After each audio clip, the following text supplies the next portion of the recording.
Welcome to WION Parks. We are glad you're watching WION World is One. Thank you for joining us at this hour. I'm Eric Njoka, the headlines. Russian President Putin warns his U.S. counterpart Donald Trump in a video release, says that if the United States supplied Tomahawk missiles to Ukraine for long-range strikes deep into Russia, then it will lead to the destruction of Moscow's relationship with Washington.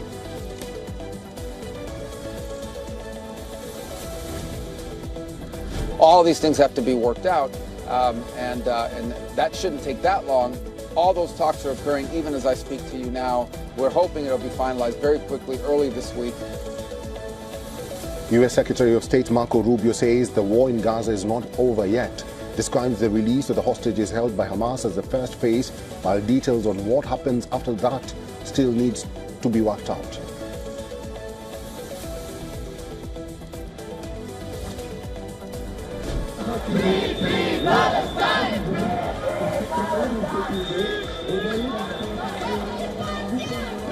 Global outrage grows over Gaza war. Thousands of support for Palestinian people call for an end to Israel's military action in Gaza.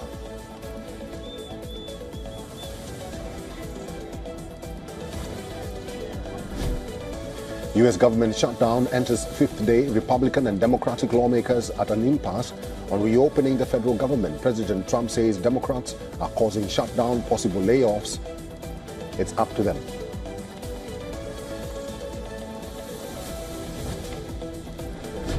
The European Union calls on authorities in Georgia to ensure the right to protest after the government accused opposition movements of trying to launch a coup during controversial elections.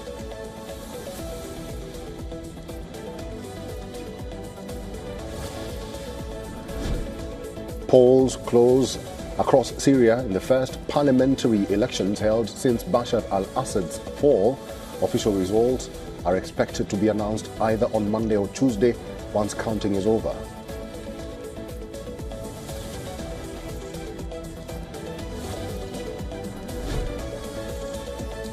In India, violent clashes during Durga Puja idol immersion prompts Odisha authorities to impose prohibitory orders, suspend internet services and deploy additional police forces across sensitive areas in Kotak city. VHP calls for 12-hour ban on Monday.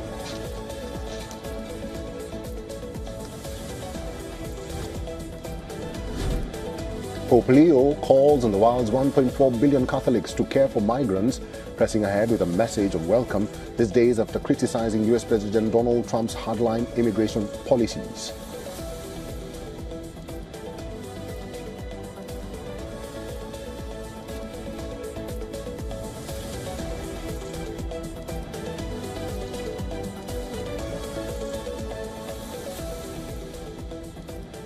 President Donald Trump has authorized the deployment of 300 National Guard troops to Chicago.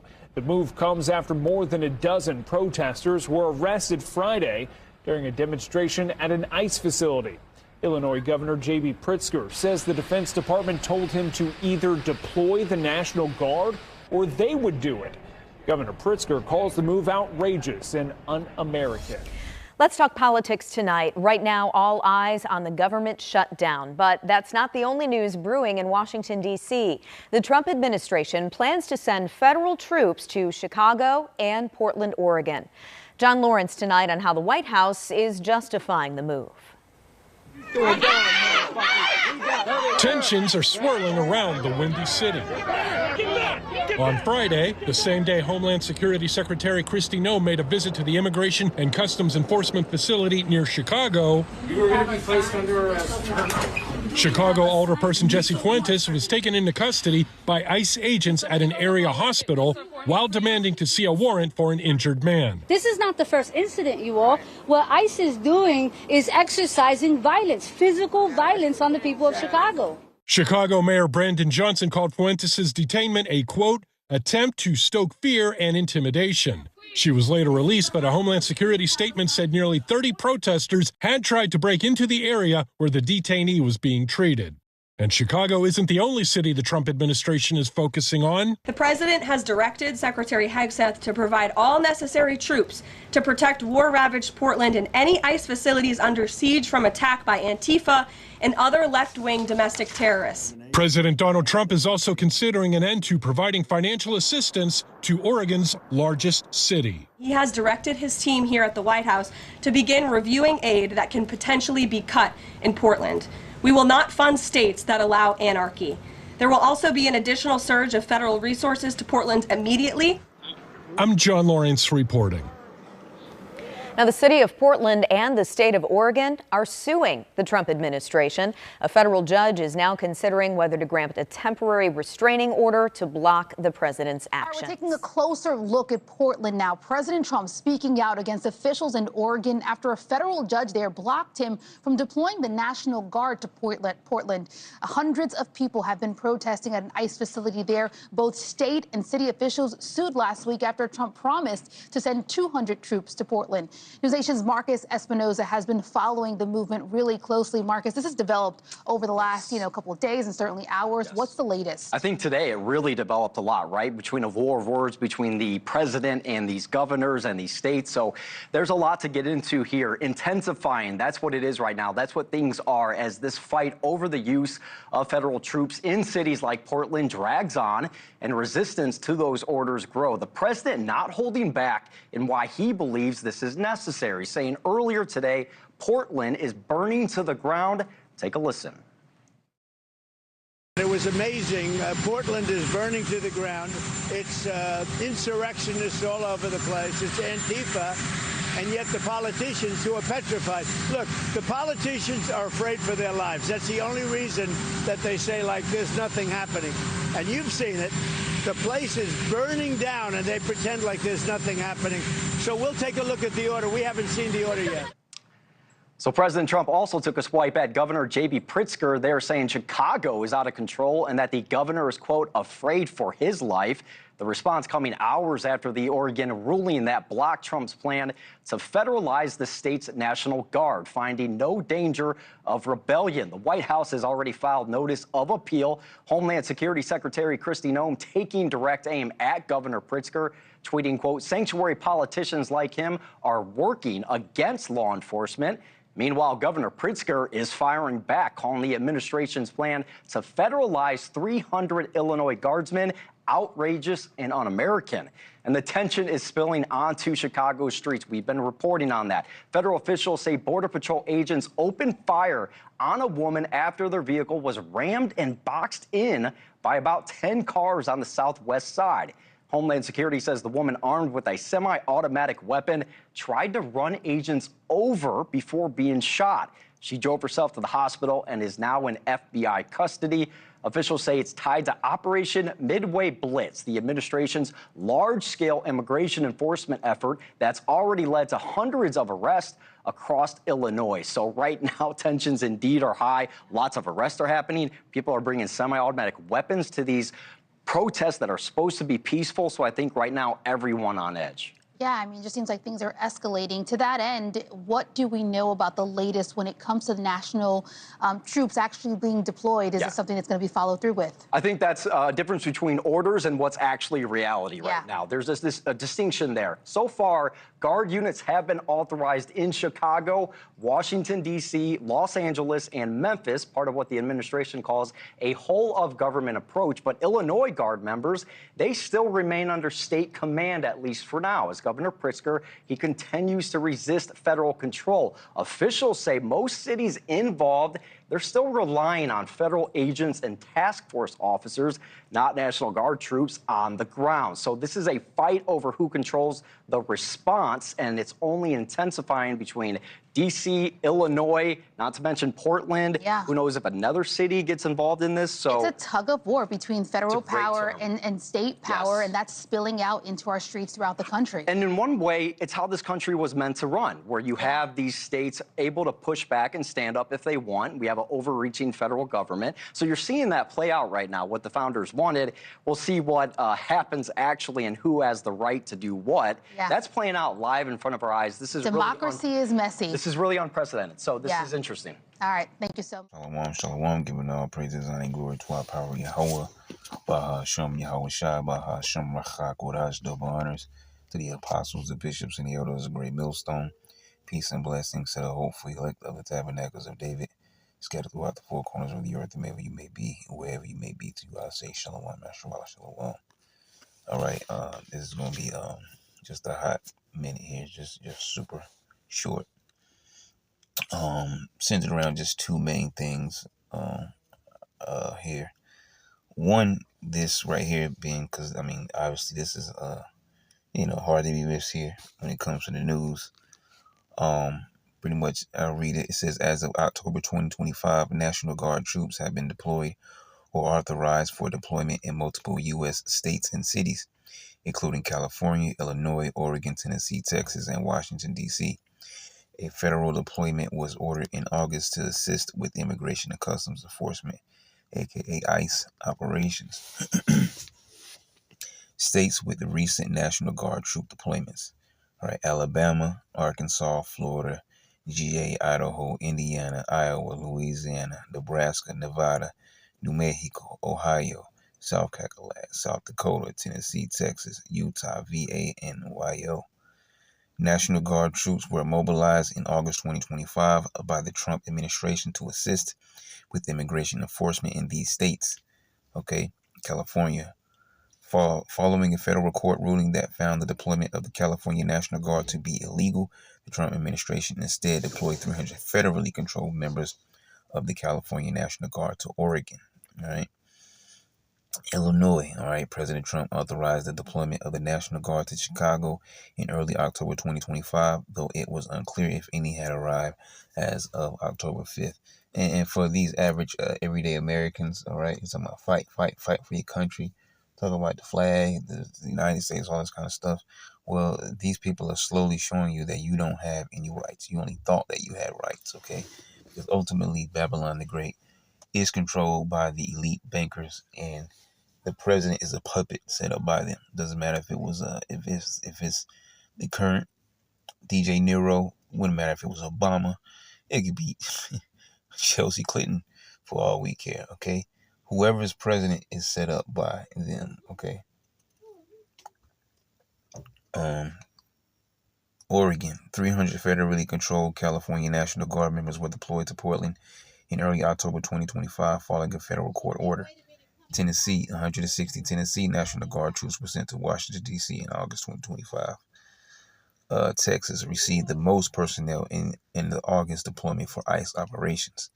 Washington, D.C. in August, which it all started there, which they did that, just to make it look good.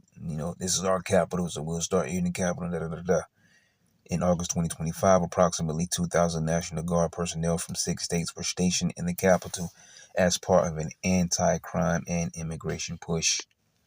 Long-term troop presence, major military installations, while not the same as temporary deployment, large numbers of active duty U.S. troops are stationed at bases in states like California, Virginia, Texas, North Carolina, and Florida. While not the same as temporary deployment, large numbers of active duty U.S. troops are stationed at bases in states like California, Virginia, Texas, North Carolina, and Florida. And I know that because I've been to military bases several times because I live here in the Carolinas. So, I used to deliver food to troops at I forget what base it was, whatever fort it was. But yeah, I used to deliver food to one of those bases, man. Okay. And they seem to have this thing for Taco Bell because I do a lot of Taco Bell to those troops. Anyways, it is important to note that the situation is subject to change, and some deployments such as those in California and Oregon are being challenged in federal court. And it was actually something different here before, but it still gave us the same information. You wouldn't have to get into any of these articles here. I mean, you can pull up any one you want for yourself. Because we're not going to read it. Yep, Trump sends National Guard to Oregon. Here are the other places where soldiers are being deployed. So it's basically the same thing we just read there. So you can just pull up any article. I just saw Carly Cirque somewhere. Yeah. See, left-wing errorism in the wake of the Control-Alt-Delete of conservative activist Carly Cirque.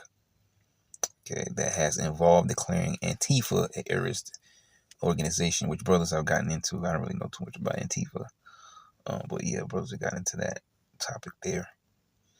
And directing federal agencies to investigate and disrupt liberal philanthropic organizations.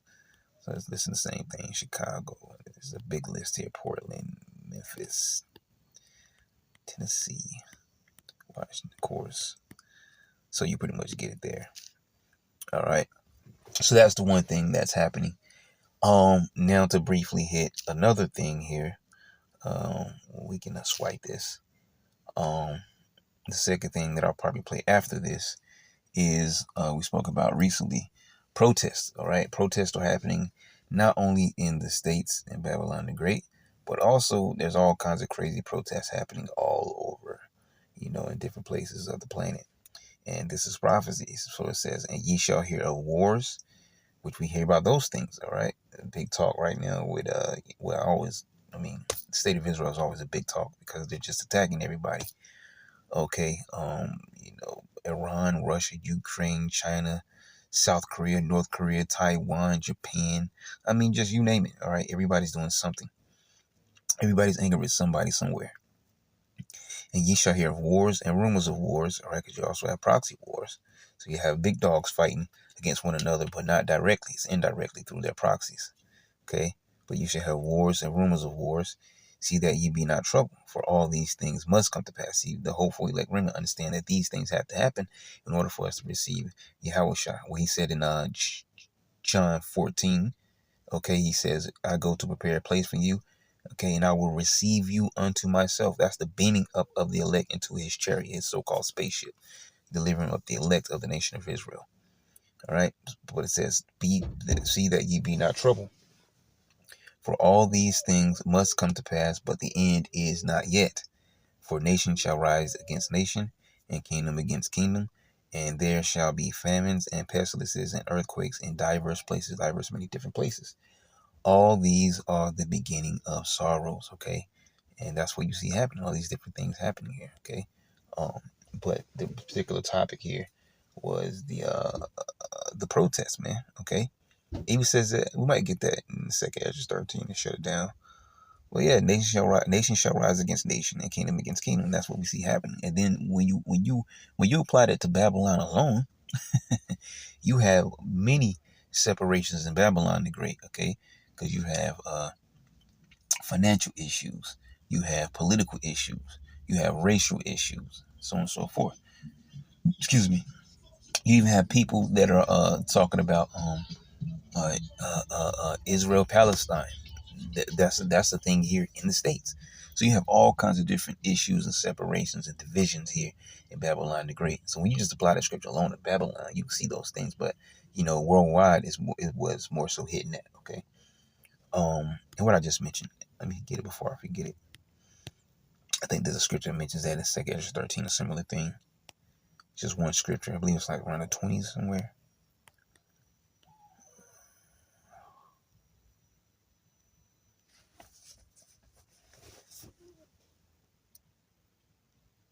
Just bear with me 2 ticks. Oh, here we go, right here. So these are the things that are going to be happening while the Lord's returning, right? Behold, we'll start right here. 2 Ezra 13:29. We'll get down to the point in 31. Behold, the days come when the Most High will begin to deliver them that are upon the earth. And that's talking about the hopeful elect remnant of the nation of Israel, the 1/3, beginning with 144,000 men, the governing body. And he shall come to the astonishment of them that dwell on the earth. Yeah, because everybody's going to see us the so-called black master, Lord and Savior. But he's really not black, okay? And the tribe of Judah are not black people, okay? We're browns. Well, the tribe of Judah as well as other tribes too, but in particular I was speaking about the tribe of Judah. They're brown skinned people. Okay, the Lord and Savior is not a so-called white man. He's not a red man with blue eyes and long brown hair, because the Bible describes a dark, very dark brown skinned man with red eyes like flames of fire and woolly hair that is white. Okay, and yeah, he says every eye shall see him, and every knee shall bow, and every tongue shall confess. Okay, they're gonna be in fear and awe of Yahweh Bahashem Yahushua. And even more so because the world has been told about UFOs, aliens and stuff. Okay, those so-called spaceships are angels. And those angels together in those ships are the Lord's army. And the captain of that army is the Lord and Savior Yahushua. Okay, and he shall come to the astonishment of them that dwell on the earth. And one shall undertake to fight against another, one city against another, one place against another, one people against another, and one realm against. Well, hold on, because up here it says one shall undertake to fight against another. Okay, so we all those divisions that we mentioned before, right? One city against another, because you have certain places that are blue states, red states. Okay, division. And even any other separation you could think, and one place against another, and really no difference from there. All right, one people against another. But as it said in Matthew 24, nation against nation, right? Kingdom against kingdom. And then it goes on to say, in one realm against another, because Yahushua and the angels are coming from the heavenly realm into this realm to do battle. Okay, and so the point is, going back, centering on all these different protests. And it says uproars of the people. Okay, as a matter of fact, let's end it on that one actually. Uproars right here. Also in Esdras, I think it's 15, if I'm correct. Okay, no, I'm thinking about another one. So that's the one you looked at here. Anything else in Esdras? So the one in 9. All right, cool. Either way, it's still in Esdras. And this is what we've been given. He answered me then and said, measure thou the time diligently in itself. And when thou seest part of the signs pass, which I have told thee before, then shalt thou understand that it is the very same time when the highest will begin to visit the world which he made. How do we know the Lord is visiting the world? By the signs, by the protest, by the troops deployment, okay? Jacob's trouble, the persecution, the famine of the word, all right? Them trying to do away with the Bible, all these different things that are prophesied about in the scriptures for the end times. As I always say, how do we know we're in the end times? Because the end time prophecies are happening. Otherwise, they would not be end time prophecies. They would be prophecies about whatever, but they wouldn't be end time prophecies. So we know we're in the end times because the particular end time prophecies are happening right now in real time. And that's why they were set up, to give us understanding, give us a warning. Because no man knoweth the day and the hour, okay, when the Lord is going to return. But we watch for the prophecies so we can know what time we're living in, okay? You can discern the face of the sky, but you know not what time, that you're living in. Just kind of roughly paraphrase what Yahushua said. When he says, oh, you hypocrites, you can discern the face of the sky and the weather and stuff like that, but you don't know what time you're living in. You can't look around and see exactly what's happening right here, and all those things are according to the prophecies of the book. So therefore, when there shall be seen earthquakes and uproars of the people in the world, then shalt thou well understand that the Most High spake of those things from the days that were before thee, even from the beginning. Yeah, that Isaiah 46:10, declaring the end from the beginning, saying that my counsel shall stand, and I will do all my pleasure. Okay, so yeah, that's pretty much it. I wanted to hit those two topics very quick. The troop movement deployment, okay, and then these different protests that are happening around the world. And, there's other news too. So, Lord, will you edify? Shalom. Georgia is on the boil. Massive anti-government protests continue to grip the capital, Tbilisi. Thousands of demonstrators have filled the streets accusing the ruling Georgian Dream Party of authoritarian behavior and leaning towards Moscow.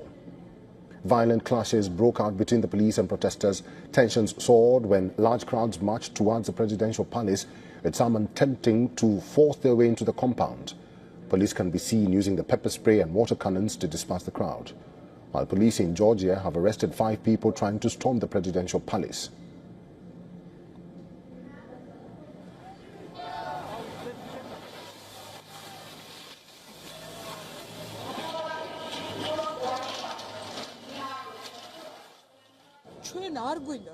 We do not want to live in Russia. We want Europe.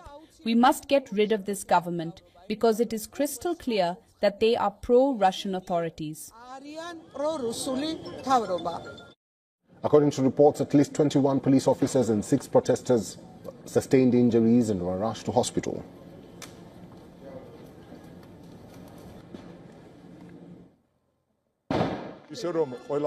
Everything will be very peaceful exactly till the government extort to violence. If they do, we are ready to fight back.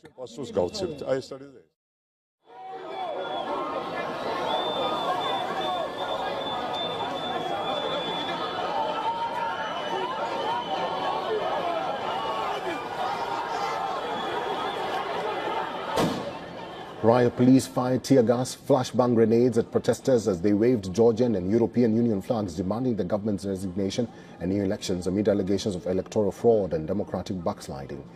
Georgian President Mikhail Kavelashvili has accused foreign intelligence services of orchestrating efforts to call for the overthrow of the ruling government.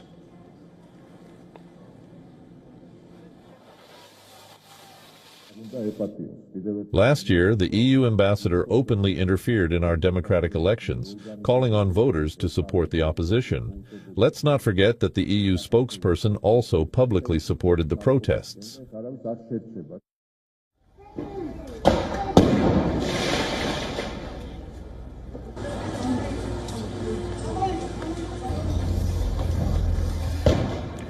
These demonstrations erupted on the same day as local elections, which opposition groups largely boycotted, claiming last year's parliamentary vote was rigged. Despite widespread dissent, the Georgian Dream Party announced victory across all municipalities, securing more than 80% of the vote. The Central Election Commission confirmed the results, while opposition leaders called the elections illegitimate. Meanwhile, the Georgian Prime Minister, Irakli Kobakidze, has stated that no one will be left unpunished for actions against the state, further accusing the European Union of meddling in Georgian politics. Last year, the EU ambassador openly interfered in our democratic elections, calling on voters to support the opposition. Let's not forget that the EU spokesperson also publicly supported the protests.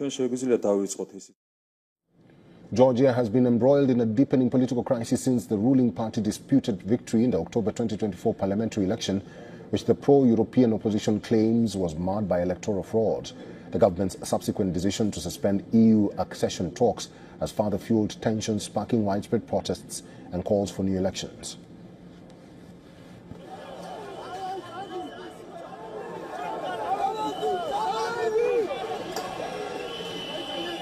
Protesters gathered outside the Israeli embassy in South Africa on Friday, demanding the release of South African activists and others who were detained by Israeli forces from the Gaza flotilla. In Pretoria, demonstrators holding pro-Palestinian signs and flags urged the South African government to shut down the Israeli embassy and expel its ambassador from the nation. These individuals who have sacrificed themselves as volunteers to help to contribute, who have been abducted. What we are saying is that it's not just an abduction of individuals, but it's a perpetration of a crime committed against humanity. Purely because of our understanding is that the Israel Defense Force has stopped the process to deliver medication to many people who deserve and require. Among those detained in the 500-person flotilla include Nelson Mandela's grandson Nkosi Zwelivelile Mandla Mandela. I feel like our country has gone through too much of this type of oppression that we can't be stood here fighting for our people. You know, there are mainly about 3 countries in this world where we have faced apartheid, and their apartheid now seems to be succeeding all the other ones that we've seen before. For now, protests continue to grow across the world as international pressure mounts on Israel to release the participants of the flotilla, which included citizens from 44 nations. 21-year-old Yasser Benayad is one of thousands of Gen Z Moroccans who've been taking part in protests for the past 8 days. Like others of his generation, he wants the government to reform the health and education sectors and create job opportunities for young people. We took to the streets to express our demands in peaceful demonstrations in a neutral way and without violence. As for the acts of violence and vandalism we witnessed since Tuesday and Wednesday, they've nothing to do with us. We are conscious and educated youth, whether with or without academic degrees. Organized by online collective Gen Z 212, the demonstrations have bucked the perception that young Moroccans are politically disengaged. I want to focus on my future. I want to build a family, to buy a house. Why not? The problem is that the government does not provide us with guidance regarding our educational future. For example, I have a degree in biology, but I don't know where I'll be able to work. As Morocco spends an estimated $5 billion on football infrastructure as it prepares to co-host the 2030 FIFA World Cup, demonstrators believe the government has its priorities wrong. We demand a comprehensive reform of education and health, and we want job opportunities to be created. This is why we protested, because we're Generation Z, we're in our 20s, we want a decent life, we want to build families. Their list of demands also includes affordable housing, better public transport, improved wages and pensions, and lower and subsidized prices for basic goods.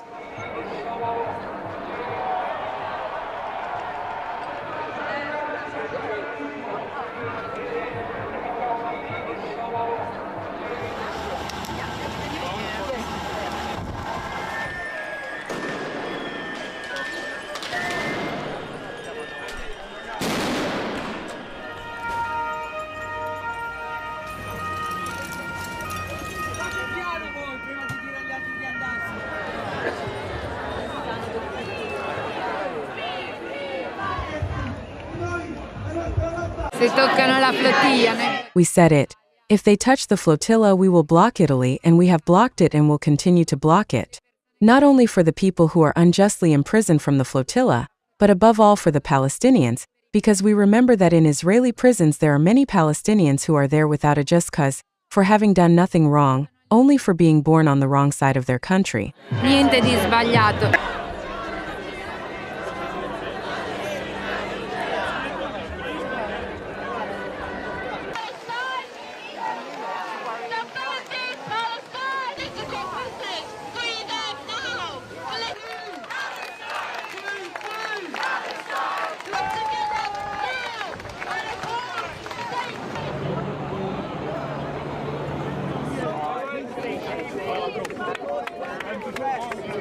I'm disgusted by the police, actually. They shouldn't be arresting non-violent protesters here. We have a right to protest, and Palestine Action is not a violent organisation. It should never have been prescribed in the first place. They should be arresting the real criminals, okay, which is the people colluding with the genocide, which includes our government, unfortunately. Contre Israël, pourquoi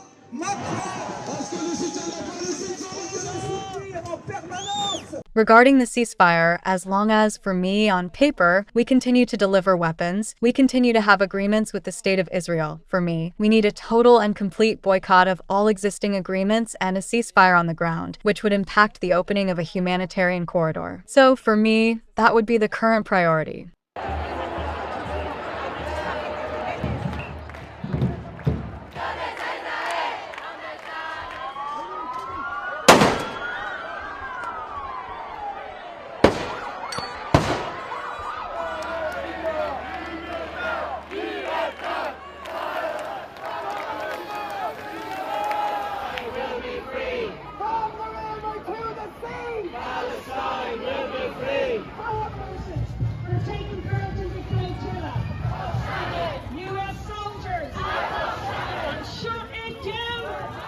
At least 3 Indian states have banned a cough syrup after several children died allegedly after consuming the product. So far, deaths of 14 children across the states of Madhya Pradesh, Rajasthan and Maharashtra have been reported. India's Central Drugs Standard Control Organization, the CDSCO, is moving swiftly to take strict action.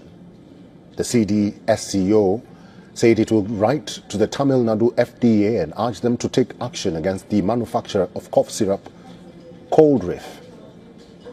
Police have already registered a case against the pharmaceutical company. Maharashtra Food and Drugs Administration has restricted the sale, distribution and use of Coldreef syrup with immediate effect. Those who are in possession have been instructed to report it to the drug control authorities. Now, according to reports, authorities in Madhya Pradesh's Chhindwara have arrested a doctor for allegedly prescribing the syrup to several children. Additionally, the Madhya Pradesh government has imposed an immediate ban on the sale of cold reef, along with other products manufactured by the same company. Kerala and Tamil Nadu have also issued public alerts banning the syrup. CDSEO has also launched risk-based inspections at manufacturing units across 6 states, where the drugs linked to these cases were made.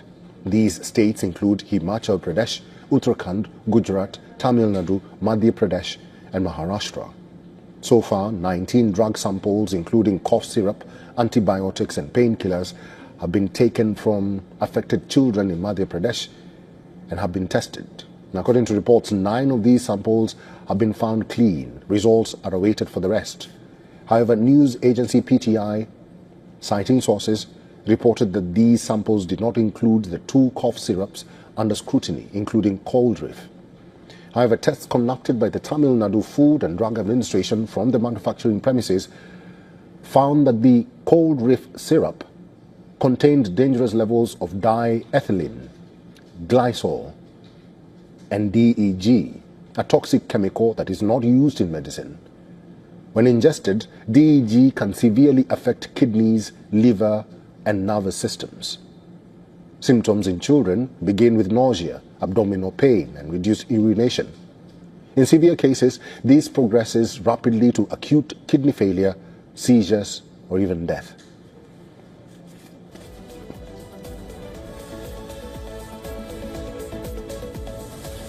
Heavy rains have caused widespread devastation in Nepal, triggering landslides and flash floods.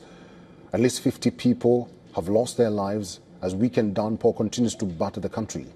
In Kathmandu, swelling rivers have submerged vehicles, flooded roads and inundated numerous homes, effectively cutting off the capital from the rest of the country.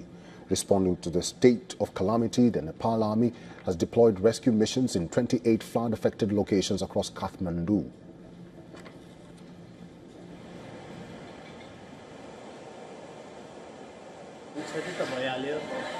There is some damage, but thanks to the authorities' prior flood alert, we were able to move some good items to a safe place, which helped reduce the loss.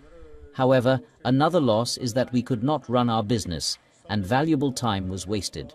The remaining goods are covered in dirt and cannot be sold. Incessant rains over the weekend caused Nepal's major rivers, including the Bagmati, to overflow and breach its banks. Locals were seen wading through knee-deep water as daily life came to a standstill owing to continuous rains and poor visibility. At least 140 flights had been grounded early on Saturday. Many of the disaster-related incidents were reported from Ilam, a district in eastern Nepal near the Indian border. Ilam alone saw 35 fatalities. According to Nepal's meteorological department, the district was lashed by 422.4 millimeters of rainfall that set off flash floods and bouts of thunderstorms which claimed 3 lives. As a precautionary measure, Nepal's authorities have blocked key highways connecting the capital Kathmandu while the government assesses the damage. Rescue personnel continue to evacuate those who remain stranded. Owing to precarious weather conditions, the government has declared public holidays on October 5th and 6th. However, offices providing essential services and disaster management will remain operational.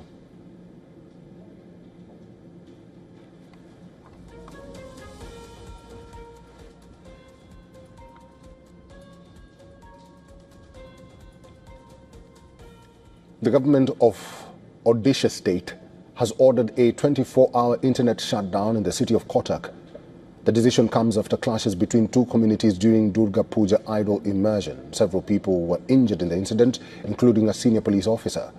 The violence began during the early hours of October 4th when a procession was moving towards the banks of a local river. According to the police, trouble started after some locals objected to loud music during the event. Arguments quickly escalated into a stone-pelting incident with bottles thrown from rooftops onto the crowd below.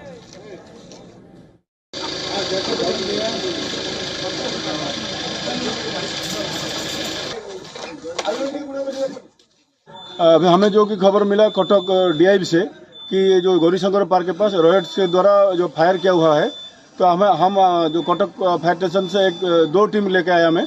अगर देखा कि 8 से 8-10 जगह में जो fire किया हुआ है रॉयट्स के द्वारा, हम इमीडिएटली हमारा MAP से पानी वाटर अप्लाई करके जो आग क्लियरली एक्सटिंग्विश कर दिया। अभी भी जो रॉयट्स के द्वारा हमारे ऊपर जो पथराव किया, जो रॉयट्स अभी पथराव कर रहे हैं, अभी भी हम पुलिस की प्रोटेक्शन से जो 8-10 जगह से हम अभी क्लियरली फायर एक्सटिंग्विश कर चुके हैं। अभी जो खबर हुआ है कि शायद नया सड़क के एरिया में कुछ फायर हुआ है, अभी पुलिस प्रोटेक्शन से वही जो नया सड़क की तरफ से जा रहे हैं। Several people are injured, including Kotak DCP. Police responded with a mild baton charge to disperse the crowd and restore order. So far, 6 people were arrested. Police say they are using CCTV footage, drone visuals and eyewitness accounts to identify others involved. Responding to the escalation, the state's chief minister appealed for peace and vowed strict action will be met against those found guilty. Meanwhile, additional police forces have been deployed across sensitive areas with prohibitory orders in place to prevent further escalation. Senior police officers continue to monitor the situation closely.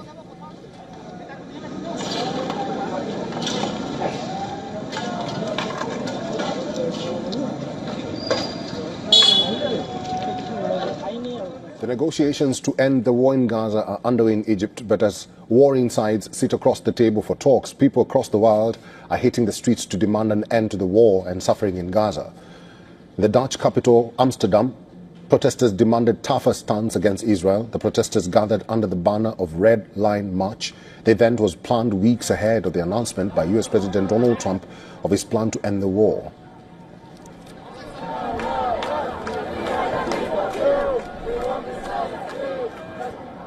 The scenes in London were similar. Protesters rallied at Trafalgar Square in central London, holding banners, placards and flags in support of the Palestinians. Manchester, on the other side, was blue, where supporters of Israel staged protests ahead of the anniversary of October 7th attack.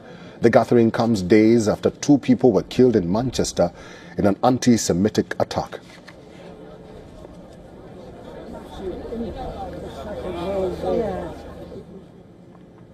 Thousands of pro-Palestinian protesters marched in Spain's Madrid. The streets were covered with Palestinian flags. Protesters say it was unacceptable to have the future of Palestinians determined by a staunchly pro-Israeli global power like the US.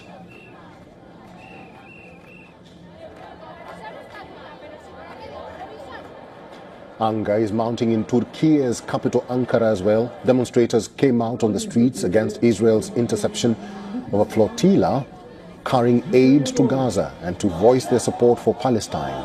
Protesters waved Turkish and Palestinian flags and chanted Turkish soldiers to Gaza echoed throughout the event.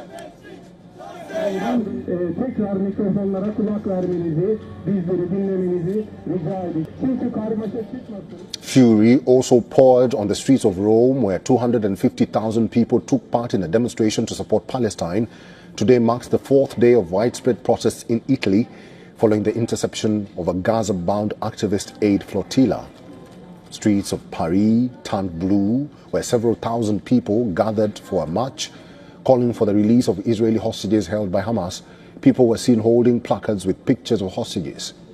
The sentiment on Tel Aviv is not different. Protesters took to the streets urging Israeli Prime Minister to seal the deal and end the war in Gaza and bring all the hostages home. Hostage families also set up Tent of Hope in front of Israeli Prime Minister's residence in Jerusalem.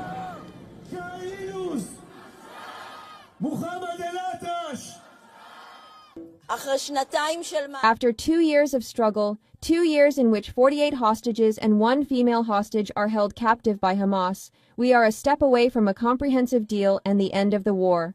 This opportunity must not be missed. We will not let it be missed. Among the rubble and black smoke billowing from the destroyed buildings, Palestinians are living between hope and fear. Over 67,000 people have died during the 2 years of war, but some are keeping the optimism for peace alive. Ending the war, no matter the cost, is in itself salvation from the massacre being carried out against the Palestinian people, from the starvation war imposed by the occupation, and from the repeated waves of displacement.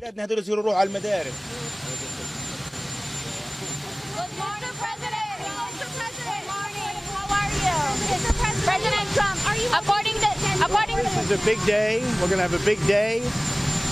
One of the biggest. We're celebrating our Navy and our military. I appointed the judge, and he goes like that. So I wasn't served well. Obviously, I don't know the judge.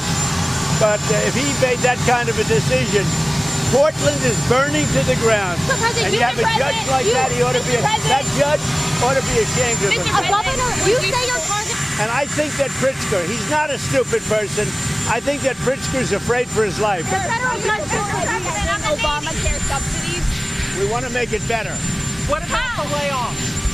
You intend Well, I call them Democrat layoffs. They're Democrat layoffs. They're causing it. We're ready to go back. You know, we have a record-setting economy. We have a record-setting country. Prices are way down. We're doing better than the country's ever done. And the Democrats hate seeing that. It's up to them. Anybody laid off, that's because of the Democrats. Thank you.